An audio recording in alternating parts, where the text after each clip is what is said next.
yang berbeda namun memiliki kesamaan. Salah satunya digemari oleh berbagai kalangan, mulai dari anak-anak, remaja, hingga orang dewasa. Ketenaran K-pop tentunya tidak lepas dari kontroversi. Ada yang menganggapnya sebagai sesuatu hal yang positif, ada juga yang menganggapnya sebagai sesuatu hal yang negatif. Permasalahannya, apakah K-pop dan TikTok sesuai dengan kondisi di Indonesia yang menjunjung tinggi nilai kesopanan?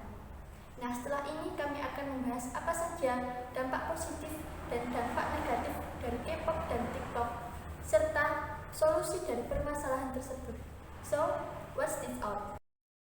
Dampak negatif dari adanya K-pop yaitu yang pertama menjadikan anak memiliki sifat imitasi atau meniru, yaitu seperti meniru gaya rambut, warna rambut, gaya hidup, style fashion, make up, dan sebagainya.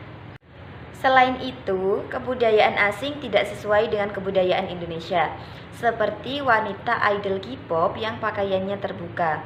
Hal ini tidak sesuai jika digunakan di Indonesia karena melanggar norma dan nilai-nilai yang berlaku pada masyarakat Indonesia.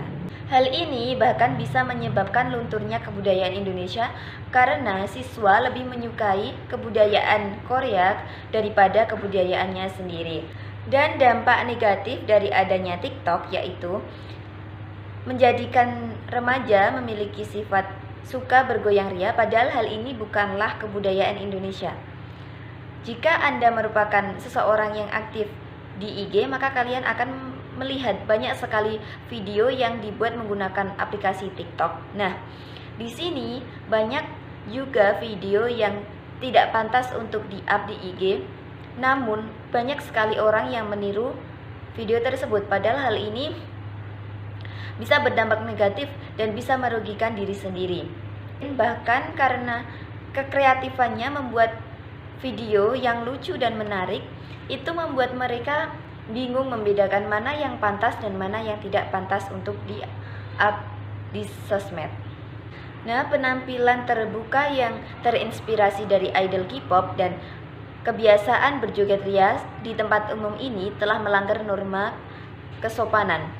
Seperti yang kita ketahui, di Indonesia telah menganut adat ketimuran yang sangat menjunjung tinggi nilai kesopanan. Selain sederet kontroversinya, demam K-pop dan demam TikTok dapat membawa dampak positif. Beberapa dampak positifnya antara lain, yang pertama, sebagai motivator. Kesuksesan para idol K-pop dan lagu-lagunya yang penuh dengan makna kehidupan secara tidak langsung memberi motivasi kepada para penggemar dan para pendengarnya. Kesuksesan mereka juga menjadi gambaran bahwa kerja keras dan pantang menyerah akan membuahkan hasil. Dan dari beberapa konten TikTok berupa dakwah, inspirasi bisnis, hingga potret kehidupan, memberi motivasi untuk berusaha menjadi pribadi yang lebih baik. Yang kedua, sebagai wadah untuk berbuat kebaikan. Banyak dari penggemar K-pop dan TikTok, mereka membentuk suatu komunitas yang mana melalui komunitas tersebut, mereka menggalang dana untuk membantu para korban yang terdampak bencana, menyantuni anak yatim, dan aksi-aksi sosial lainnya. Dan kemudian, dari K-pop, kita dapat belajar budaya serta bahasa dari negara lain, khususnya Korea Selatan. Di sisi lain, dari TikTok, kita dapat mengasah keterampilan, kekreativitasan, dan imajinasi kita melalui fitur-fitur yang disediakan oleh aplikasi TikTok. Solusi dari permasalahan ini yaitu peran orang tua sangatlah penting dalam mengawasi anak-anaknya, terutama dalam penggunaan gawai. Di masa pandemi saat ini, kegiatan belajar mengajar dilakukan secara online atau menggunakan gawai.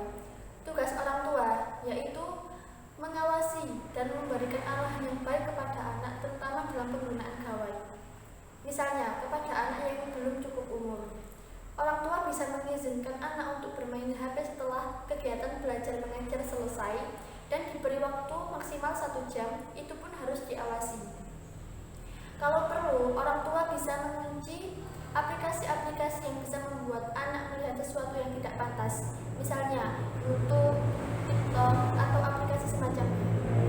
Kalau tidak ingin mengunci aplikasi-aplikasi tersebut, orang tua bisa menggunakannya sebagai media pembelajaran yang mengandung edukasi. Bagi anak-anak yang sudah cukup umur, seharusnya bisa membedakan antara yang baik dan yang buruk dan bisa menggunakan kecanggihan teknologi secara bijaksana.